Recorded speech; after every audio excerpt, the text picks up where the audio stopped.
Telespectadores, nós queremos que vocês entendam o que é um processo jurídico. Como se desenrola um processo jurídico? Bem, a primeira coisa que eu quero que vocês entendam é que como foi que tudo começou no princípio de todas as coisas.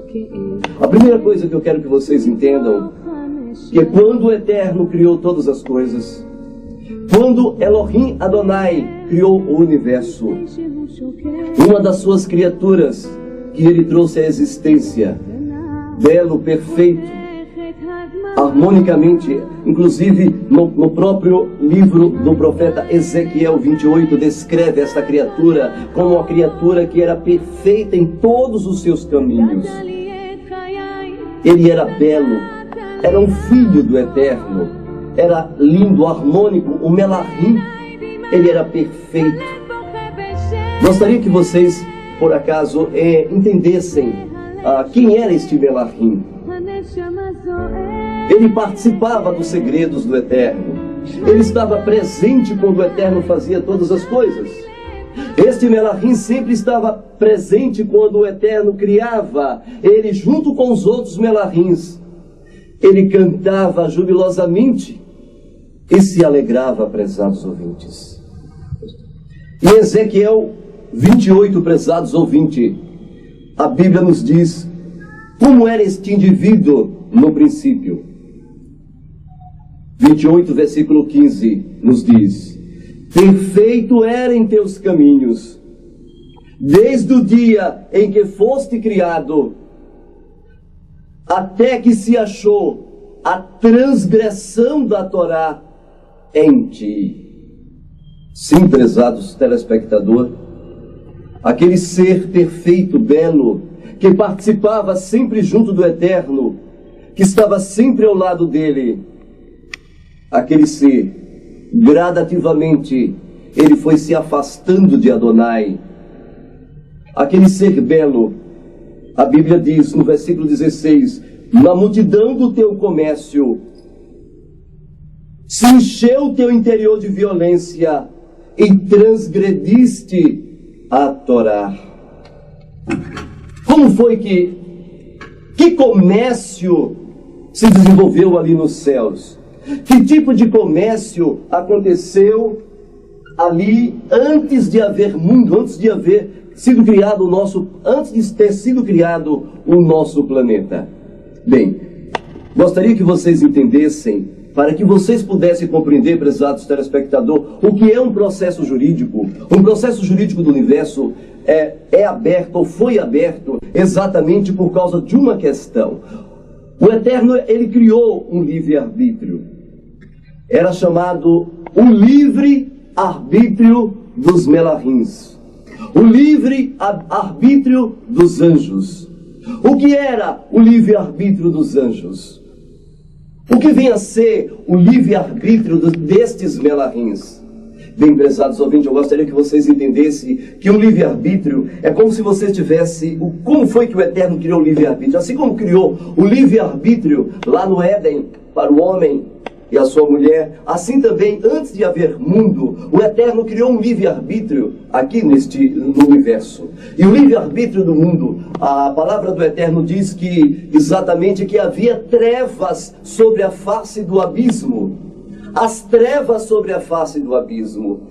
Sim, prezados ouvintes, quando esse nosso universo foi criado, exatamente neste ato que ficava um planeta, que ficava um tipo de asteroide, um tipo de pedra no vácuo do ar, e as trevas sobre a face do abismo, o Eterno proibiu que os seus Melahims ali fossem. O Eterno proibiu que os seus anjos ali visitassem. E então, prezados ouvintes, o Eterno disse imediatamente que uma prova do seu amor, uma prova de que vocês me obedecem porque me amam, então o Eterno criou o livre-arbítrio dos Melahims. E pediu que os Melahims não tocassem naquela região, naquela região de trevas, naquela região onde ficava o abismo, numa região onde estava exatamente área que hoje compõe o nosso mundo. Mas aquele indivíduo perfeito, belo, que era assim em todos os seus caminhos, ele começou a questionar a Adonai. Ele começou a questionar ao Eterno. Ele começou a duvidar do Eterno. E nesta dúvida, quando ele começou a fazer o seu comércio entre os melahins, e ele começou a dizer: nós somos os escravos, por que nós não podemos tocar naquela região que o Eterno proibiu?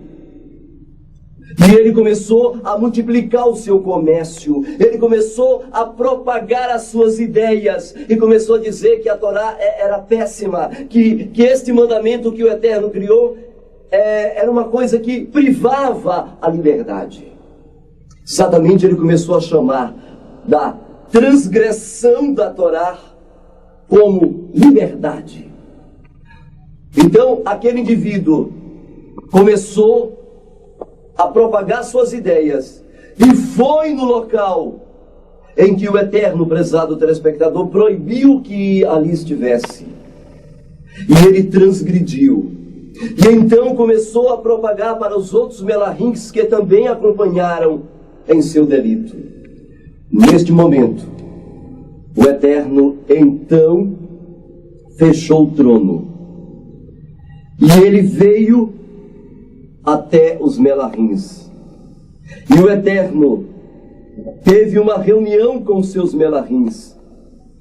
E ao ali ter uma reunião com os seus melahim, o Hashem disse claramente e explicou longamente os motivos pelo qual ele levou a mostrar se os melahins tinham ou não tinham amor para com o Eterno. Mas, terminando aquela reunião, o Eterno disse que a política de Hassatã tinha abalado todas as galáxias e o universo. E Adonai explicou a todos o porquê de suas atitudes e insistiu com todos sobre a santidade de seus caminhos. E no final da reunião o Senhor disse: quem quiser ficar do meu lado, passe para cá. E então, prezado telespectador, um grupo de melahins passou para o lado do Eterno. Imediatamente o Eterno disse: quem quiser continuar do lado do opositor, eis porque a expressão Hassatã significa um opositor, passe para o seu lado. Imediatamente, um terço dos melahins, um terço das estrelas, passaram para o lado de Hassatã. Mas vocês poderão entender o que é um processo jurídico. Bem, se eu chegar nesta sala e chegar assim e disser: esta sala vocês são livres para tocar em qualquer objeto, mas eu gostaria que vocês não tocassem, por exemplo, não tocasse nesta Bíblia, não tocasse neste objeto. Bem, prezados ouvintes, você teria liberdade de tocar em tudo, menos nesta Bíblia. Eu estou criando aí, a partir daí, um livre-arbítrio.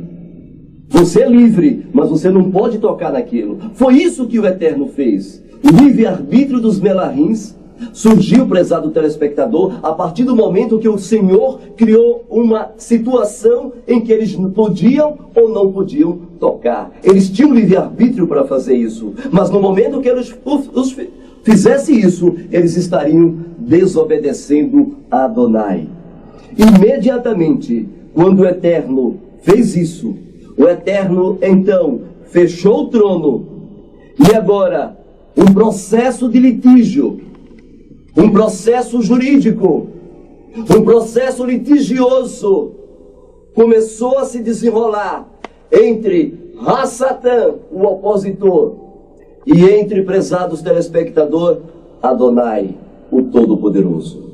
O processo jurídico começou a se desenvolver, e o Eterno, em sua infinita sabedoria, criou um sistema pelo qual as partes em litígio pudessem provar quem estava com a razão.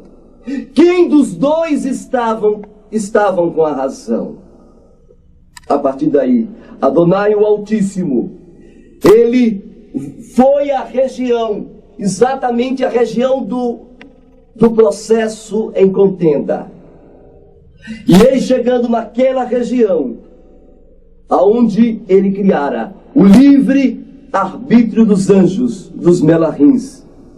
E este momento é descrito na Torá, exatamente em Gênesis, em Bereshit 1, versículo 2, quando a Bíblia nos diz: e a terra era sem forma e vazia, e havia trevas sobre a face do abismo, e o Ruá de Elohim estava sobre as águas, e disse Elohim: haja luz, e houve luz, e fez a separação entre a luz e as trevas. E por incrível que pareça, prezados ouvintes, ao fazer isto, ao fazer vencer a luz, vencer as trevas durante 6 dias, no 7º dia, Adonai, o Hashem de Israel, descansou no Éden, juntamente com o homem. Então o Eterno trouxe o trono exatamente para uma região onde ficou os nossos primeiros pais. E ali, naquela região que é conhecido como Éden, o Eterno transferiu o trono para o coração do homem. E Adonai começou e continuou a governar exatamente o universo, as galáxias, a partir dali, daquele santuário que ele criou aqui na terra. E ao fazer a luz, vencer as trevas, durante 7 dias, descansou, santificou e abençoou o 7º dia. Então, neste momento, prezado telespectador, o Eterno amarrou nas vestes do tempo, aqui da nossa região, do universo, ele criou um sistema pelo qual o processo de litígio pudesse discorrer entre as duas partes. 5 letras, chama-se o tempo. O tempo então foi criado, prezados ouvintes, para que ambas as partes pudessem provar os seus conceitos, suas ideias, enfim, o tempo então foi criado, prezados ouvintes, para ambas as partes provar os seus conceitos, as suas ideias, enfim, o tempo foi criado porque um processo de litígio foi aberto. E o Senhor Adonai, ele criou o homem, criou do pó da terra e construiu um jardim, um santuário, e colocou o trono, o reino dentro do homem, e continuou o seu governo no universo. E criou assim também, como ele criou o livre-arbítrio dos melahins, Adonai criou o livre-arbítrio dos homens, para provar se os homens realmente, se o homem e a mulher ama de fato ao Eterno, ao Adonai. Mas ao questionar o Eterno, Satã estava diante de uma situação cruciante, e ele precisava, prezados telespectadores, levá-los a pecar para provar a situação de litígio em questão. Ele queria provar que ele tinha razão. Satã queria provar que ele conseguia, que ele estava correto, e que a transgressão da Torá era a liberdade da humanidade e dos melahins. E então, prezados telespectadores, novamente o Eterno, no virado dia, todos os dias, Adonai, ele vinha estar com o homem para visitar os seus filhos. Apesar que estava sabendo o que estava ocorrendo, Adonai veio estar com o homem. Quando Rassatã levou eles a pecar, a transgredir a Torá do Eterno. Então, prezados ouvintes, o Eterno procurou o homem e disse: Adão, onde está? Adão, então, prezados ouvintes, junto com sua mulher se esconderam. Porque a primeira reação que a transgressão causa na vida do homem é se esconder diante da face do Eterno. O Eterno, então, encontrando os seus filhos, eles tentando justificar os seus pecados, Adonai pegou e disse: vocês estão vendo aquele cordeiro? O homem, então, prezado telespectador, disse: sim, Senhor. Então Adonai disse: vai e traz-me aqui.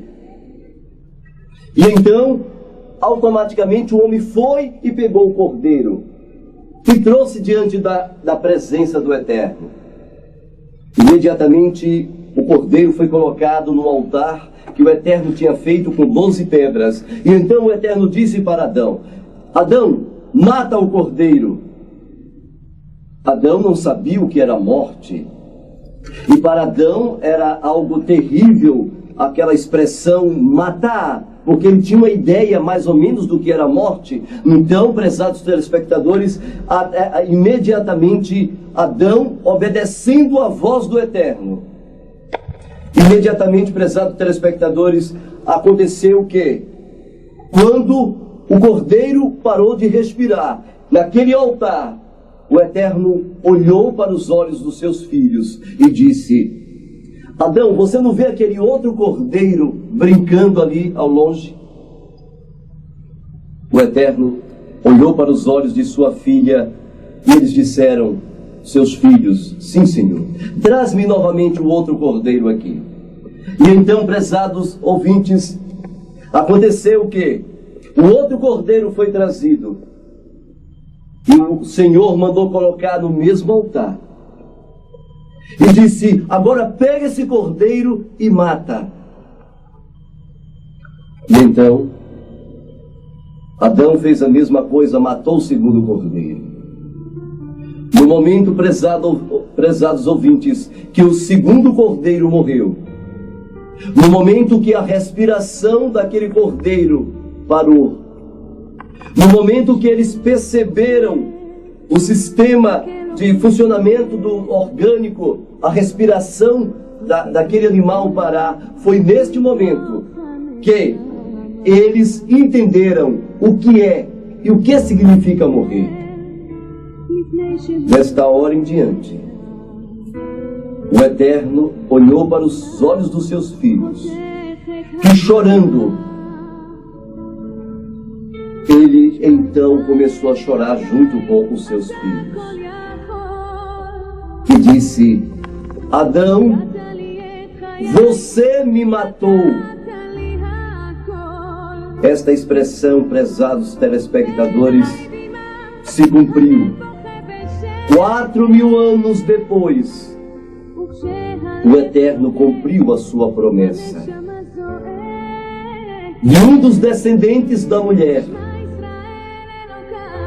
iria surgir um homem, um Messias, que iria salvar o homem, o universo, neste processo jurídico que estava aberto.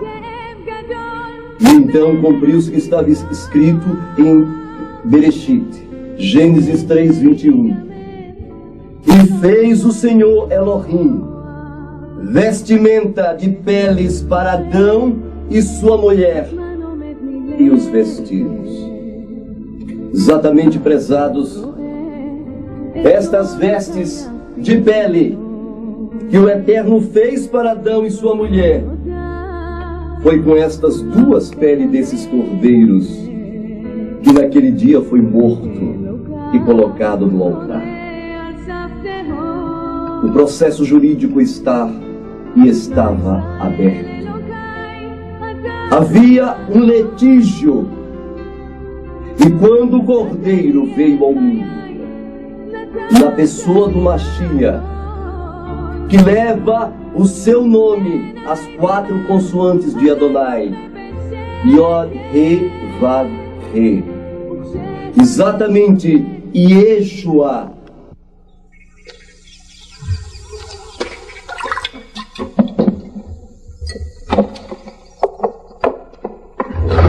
Yeshua. Yeshua.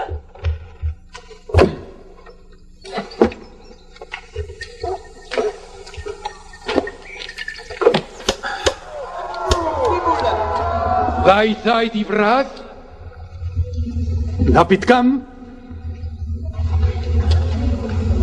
כאן אשלק ישו נצרת.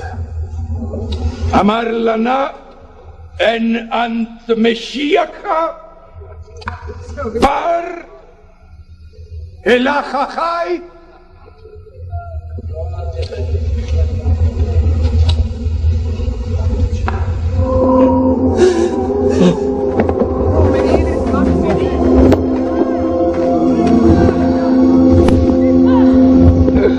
لا يعلم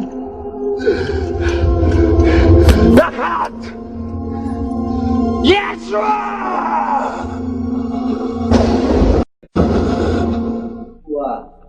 Quando veio ao mundo e levantado foi no madeiro, quando isso aconteceu, o Eterno estava trazendo de volta o mundo para si e reconciliando consigo mesmo os seus filhos.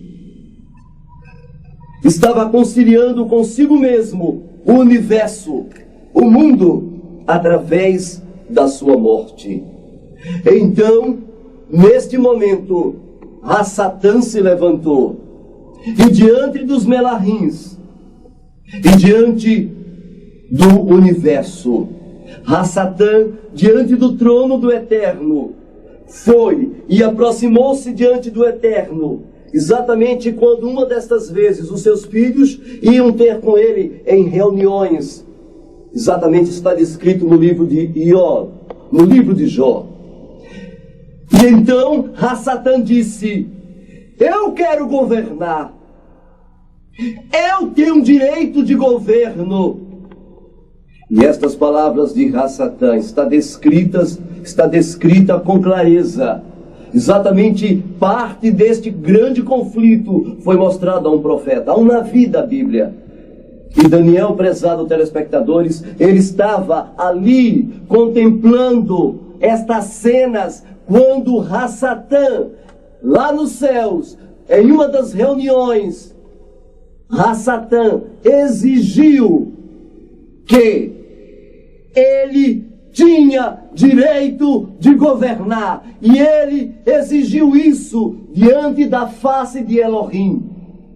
Vamos abrir exatamente no capítulo 8 de Daniel, e vamos ver este grande conflito que se desenrolou nos céus, que a Daniel foi mostrado uma parte deste processo jurídico, desta parte em litígio entre ambos. Abramos então Daniel 8.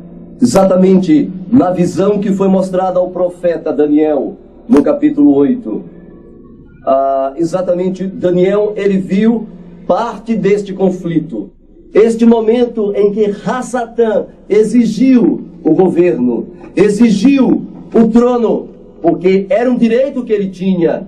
Exatamente, Daniel estava percebendo alguns reinos que o Melahim estava mostrando para ele, Gabriel, que ia acontecer desde Babilônia até o estabelecimento deste processo, ou seja, até quando ele entrasse no trono e governasse e controlasse tudo. Exatamente no capítulo 8 de Daniel, versículo 10, Por exemplo, nós temos aqui desde o 8 a 10, 3 reinos. Por exemplo, Daniel viu quando o primeiro reino, que abalou o mundo e governou todas as coisas, o reino de Babilônia.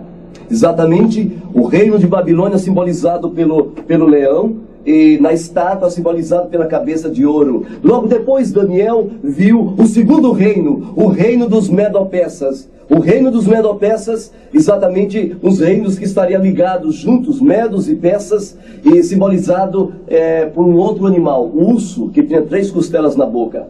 Daniel também viu o terceiro reino, a Grécia, através de Alexandre. E logo depois, Daniel viu o quarto reino. Exatamente na visão do quarto reino, exatamente nesta visão, foi que Daniel foi mostrado o período em que Rassatã iria exigir o trono, iria exigir o controle de todas as coisas. Exatamente no capítulo 8, versículo 10, a Bíblia nos diz o seguinte: engrandeceu-se até o exército do céu, e alguns dos seus exércitos, e das estrelas desses deitou por terra e o pisou.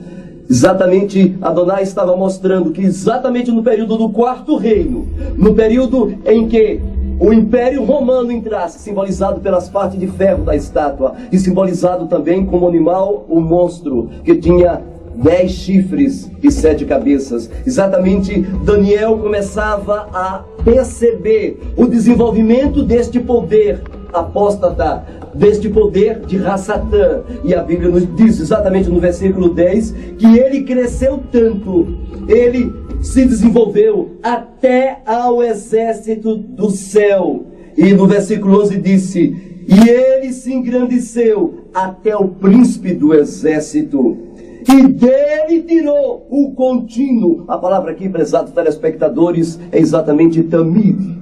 A palavra tamid significa a adoração. A expressão hebraica aqui exposta nos diz que quando ele começou a crescer, a se desenvolver, ele chegaria a tirar a adoração lá nos céus. É impressionante como o capítulo 8 revela detalhes deste grande conflito. Por exemplo, também nos é dito que as pisou.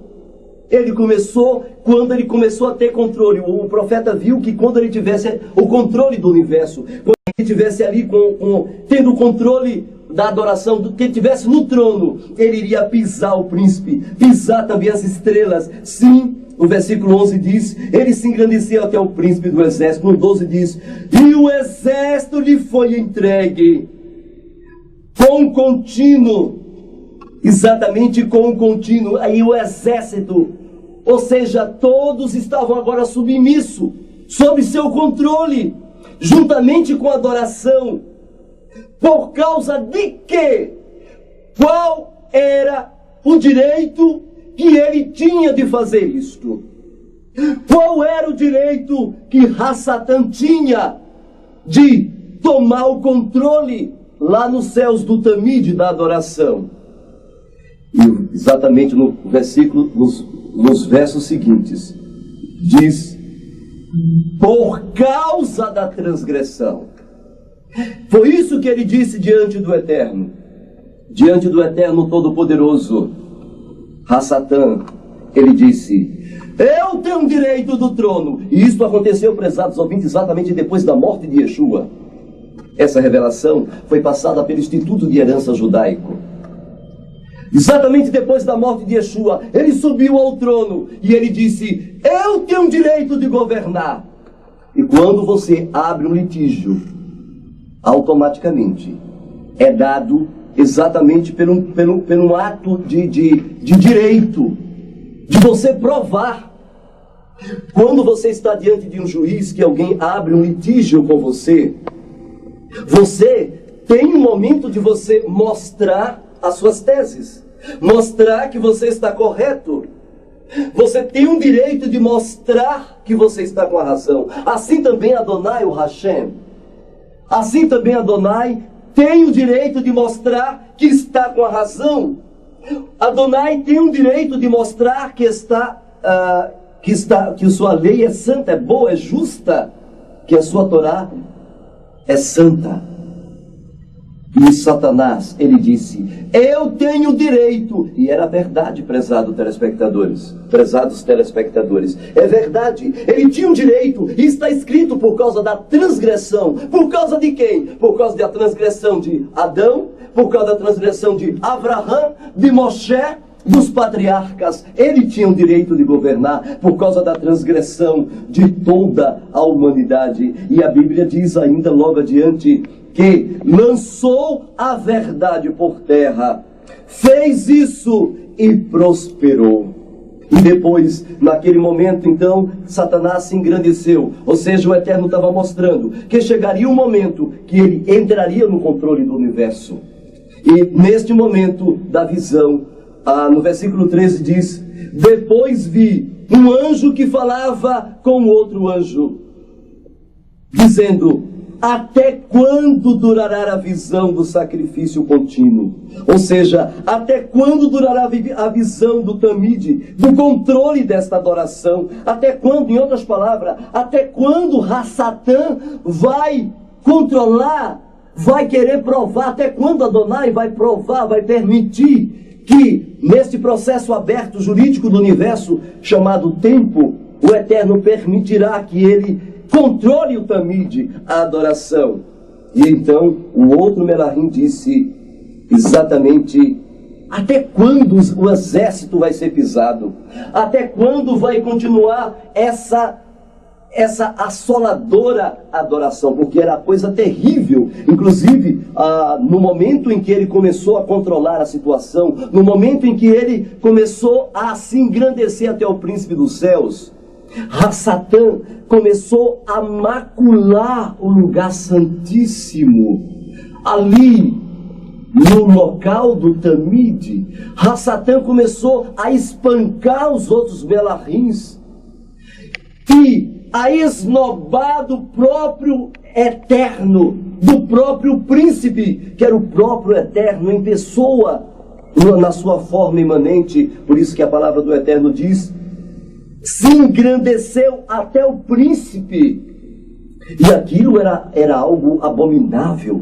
Era uma abominação assoladora. Aquelas cenas que os Melahims contemplavam, o momento em que ele dominou, controlou, quando ele sentou no trono e teve permissão do Eterno, porque era um direito de litígio aberto, era um direito que ele tinha, e ele precisava provar quem de fato ele era.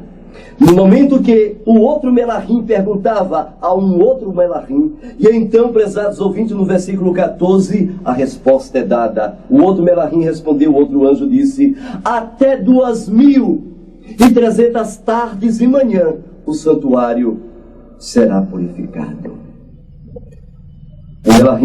O outro Melahim estava mostrando que o tempo em que este Melahim, este anjo caído, iria governar, estar no trono, tinha um tempo determinado. E eu gostaria que vocês entendessem que no período final, quando o Império Romano estava decadente e estava se desenvolvendo um quinto império, porque não foram 4, no período do quarto reino, no período em que o Império Romano entrasse, simbolizado pelas partes de ferro da estátua, e simbolizado também como os 4 foram Babilônia, Medo-Persa, Grécia, Roma, e agora exatamente surge uma ponta pequena, e aquela ponta pequena que tinha olhos, e aquela ponta fazia guerra contra os chifres, porque 3 chifres era contra aquela ponta pequena. Os ostrogodos, os vândalos e os hunos faziam guerra contra aquela ponta pequena. Mas a ponta pequena derrubou as 3 outras pontas, que era contra eles, Neste momento, a ponta pequena começou a se engrandecer e começou a crescer, e cresceu exatamente quando Constantino entra em cena. No ano 313, prezados telespectadores, exatamente no ano 313, Constantino entra em cena. É o momento em que a ponta pequena começa a subir. É exatamente quando Constantino entra, o primeiro pontífice oficial. Politicamente, eles estavam desesperados porque Roma estava falida. Os bárbaros de todos os lados invadindo Roma. E Constantino, como ato desesperador de unir o império, Constantino, então, ele cria uma religião do Estado. Uma religião que iria dominar aqui no mundo. Uma religião que teria o controle aqui na terra de todas as coisas. Por exemplo, esta religião, até então, antes de Constantino, existia uma religião chamada de judaísmo messiânico, ou, melhor dizendo, seita dos nazarenos. Sabe, prezados telespectadores, não existia em hipótese alguma cristianismo. Antes de 313, não existia cristianismo. E para provar a vocês, nós estamos aqui com o livro da editora Verbo, exatamente na página 13 e 14, e vocês poderão perceber como aquela ponta pequena que Daniel viu iria se engrandecer até o príncipe dos céus. Veja, 500 anos bastam para se ver a transformação do que a princípio parecia ser um obscuro culto judaico. Perceba que eles mesmos, o próprio livro diz, no principal impulso espiritual de um grande império, e esse período, esses 500 anos, percebam, prezados telespectadores, que forma o fundo cronológico deste livro. É evidente, porém, que a situação da igreja e a sorte dos seus membros individuais sofreram uma modificação completa com a política mais liberal introduzida por Roma a partir de 313. E esta data de transição utiliza-se para dividir a história dos primeiros cristãos em duas partes. O próprio livro da editora Verbo, o livro de história, mostra que a história a história cristã, existe duas partes interessantes. Antes de 313, eles tinham um nome. E depois de 313, outro nome. Antes de 313, eles eram chamados de judeus messiânicos, seita dos nazarenos. Depois de 313, eles eram chamados de cristãos. A palavra cristão, prezados telespectadores, veio da palavra crista. Estou com um documento. A palavra cristão veio de crista, que significa crista é um outro nome dado a Zeus. A palavra crista é um nome dado a Zeus. Crista significa raios do sol, raios solares. Uma das primeiras coisas que Constantino tinha que fazer é colocar a base para a consolidação do seu reino, para que a ponta pequena, Satanás, pudesse se desenvolver. E os deuses de Roma, os deuses da Grécia, greco-romano, começaram a tomar conta daquele cenário dominado pelos celtas, que habitava a parte sul de Roma. Era o povão dos guetos, era o povão que movimentava a Roma antiga, eram os celtas. E os deuses populares precisavam rapidamente fazer parte da mente de cada homem, mulheres, crianças, indivíduos, que começavam a ter um império romano, a se converter e criar uma nova religião chamada cristianismo. Cristo, a palavra Cristo significa ungido segundo a luz solar, de acordo com os raios solares. Uma estátua de Zeus de 800 anos. Ela ficava ali no nicho, como no fundo de uma igreja, tão alto como aquelas árvores. Aqui ficou por 60 anos, mais ou menos. Então foi destruída numa revolta na cidade. De certa forma, ainda está aqui até hoje, porque a grande face do Zeus de Fídias se tornou a face de Cristo onipotente para a Igreja Oriental.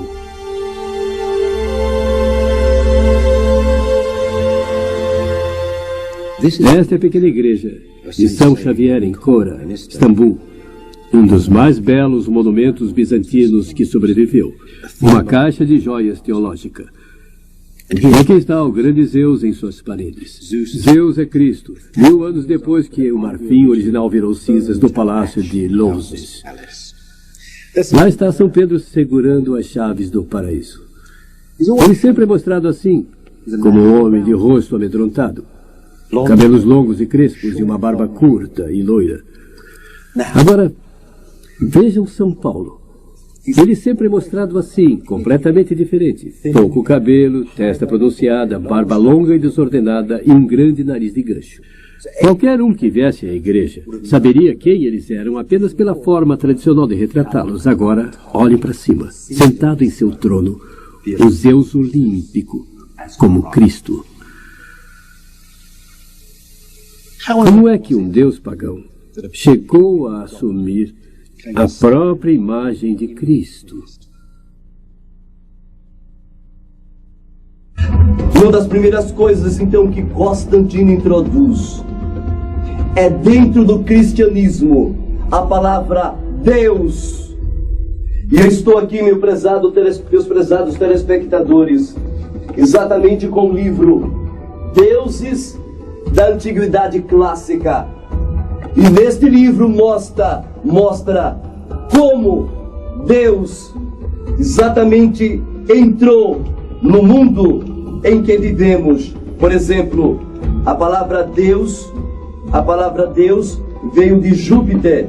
E aqui está o momento quando o próprio autor, ou seja, Tarsilo Orfeu Spaldi, mostra Zeus, Pater em grego, corresponde ao sânscrito Deus, Pitar, e no latim Júpiter. Deus significa céu, ou luz do céu. Veja, prezados ouvintes e telespectadores, a promessa de Hassatan, quando ele disse que faria isto. E o profeta Yeshayahu, exatamente o profeta Yeshayahu, no capítulo 14 do seu livro, no versículo 12, meus prezados telespectadores, o Eterno mostrou este momento em que Hassatan subiria ao trono a outros profetas. Por exemplo, exatamente 14, versículo 12, a palavra do Eterno diz: como caíste do céu, ó estrela da manhã, filha da alva, como foste lançado por terra, tu que debilitava as nações. Tu dizias no teu coração: eu subirei ao céu, acima das estrelas de Elohim. Veja que nos originais da Bíblia não está Zeus, mas sim, a palavra aqui é Elohim. E olha o que é que diz a palavra mais ainda: e exaltarei o quê? O meu trono no monte das congregações, e serei semelhante ao Altíssimo. Subirei acima das mais altas nuvens, por incrível que pareça, está aqui escrito, e serei semelhante ao Altíssimo. Eu assentarei em seu trono, eu vou estar ali. Exatamente, prezados telespectadores, um dos primeiros momentos que ele toma, exatamente dos gregos, ele toma o nome Deus, porque a palavra Deus, na gramática grega, vocês poderão perceber que a terceira declinação do nome Deus é Zeus. Exatamente, vem de dia, que significa luz. Luz do sol, luz do céu. E então Satanás toma este nome para si, de Deus, e continua se exaltando. O diabo continua se exaltando. A segunda coisa que o diabo fez, exatamente uma das coisas que Hassatan fez e continuou se exaltando, foi colocar dentro das escrituras sagradas, dentro da Bíblia Sagrada, dentro do livro santo, o próprio nome dele. Ele colocou dentro da própria Bíblia. Apagou o nome santo de Elohim. Veja o que o próprio Daniel viu em visão. Que ele se exaltaria até ao príncipe dos céus. E dele tiraria o quê? O tamid, a adoração. E então, nas Bíblias hebraicas, eles então apagaram nos vários livros o nome Elohim, Hashem, as 4 consoantes do nome sagrado do Eterno. E você sabe o que é que o diabo colocou, prezado telespectador? Colocou o nome dele! Colocou o nome Deus! E é por isso que o Papa Damaso, que não poupava os seus amigos que se opunham contra ele, que para subir ao poder foi preciso matar alguns dos amigos dele, e conta a história que o próprio Papa matou um destes amigos dele com as suas mãos. Foi um tipo de caráter, de homem,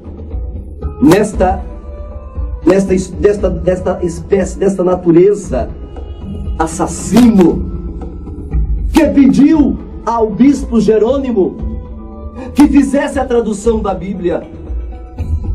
E então o bispo confessa no próprio livro dele, exatamente o bispo Jerônimo confessa no seu livro, este livro aqui está disponível na editora Paulinas. O próprio bispo diz: tu me obrigas a fazer o que eu não quero, porque qualquer um que tem costume de ler o santo livro, se por acaso tomar na mão o livro que todos os dias lê e estuda, ao ler esta versão que tu me força a fazer, Papa Damaso ou Damaso, de acordo com a língua, vai me chamar de falsário. E ele continua na página 44 dizendo: eu que adulterei, eu que mudei, e eu que coloquei diferente as sagrados nomes que tu me forças, ó Damaso, a fazer.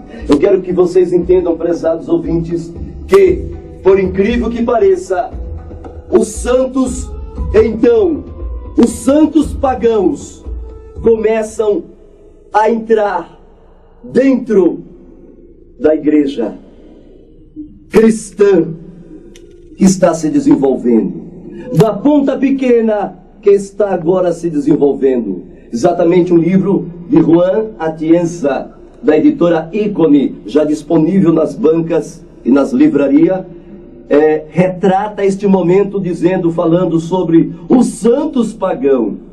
Deuses ontem, santos hoje. É incrível este livro. Eu vou ler um texto deste livro só para que vocês entendam exatamente que não é o Robespierre que está falando aqui. Não sou eu.